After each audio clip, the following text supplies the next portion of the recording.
Hi, my name's Marcus Sanford. I'm a tutor at Wyzant, and I'm taking up this question about religions and states, a question of state churches, and the Establishment Clause. And the Establishment Clause has roots about 225 years earlier in the Magdeburg, Germany Confession, which was a town where the evangelical Lutherans were kind of making their last stand. And one of their first items was the freedom of worship, the assertion that they should be able to have that and not be told by the papacy how to worship, and have a constitution. So they envisioned at the same time having a nation where that would be allowed. Now, the problem can become where a nation adopts just one faith or religion. So when they don't adopt just one and tolerate all the other ones, you have a situation called pluralism, from plural meaning many. And that's what the US Constitution has, and that's what's brilliant about it. And part of the reason is most of the signators were pastors, but they weren't from the same faiths. So they knew that after 200 years of trouble in dissenting from the papacy, there must be another solution. And the solution was pluralism. The solution was not to establish a state religion. Allow for them all, let them all worship the way they want, let them all act and do things that don't violate any other rights that people have.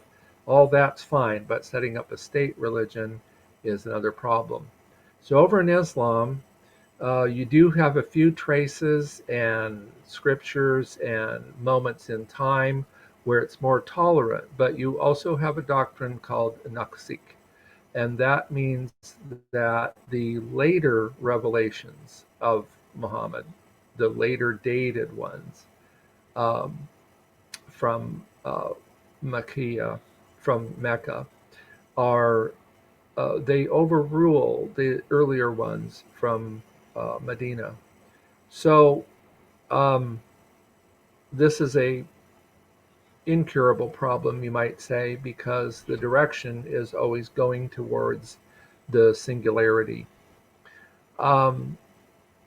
In England, the Henry the Tudor that failed to get a male heir was introduced to the writings of Martin Luther, and he may have had the idea to get remarried before that, but once he read the writings of Martin Luther, he realized that there was no reason for him to be asking permission from the papacy for remarriage, for divorce and remarriage, because there was no male heir.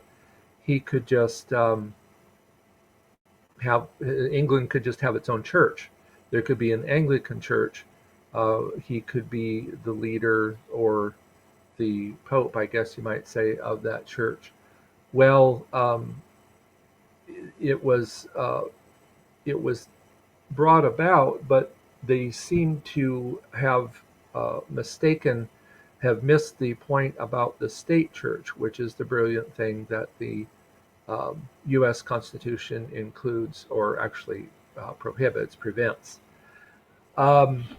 So those are the basic issues that you're dealing with in this question. You want to, people, once the Establishment Clause was recognized, and once people realized what was there, people have come to the U.S. for generations to get away from state churches, oppression in general, but state churches were certainly a big reason. People wanted to be able to worship the way they wanted, without trouble from state authorities and so on.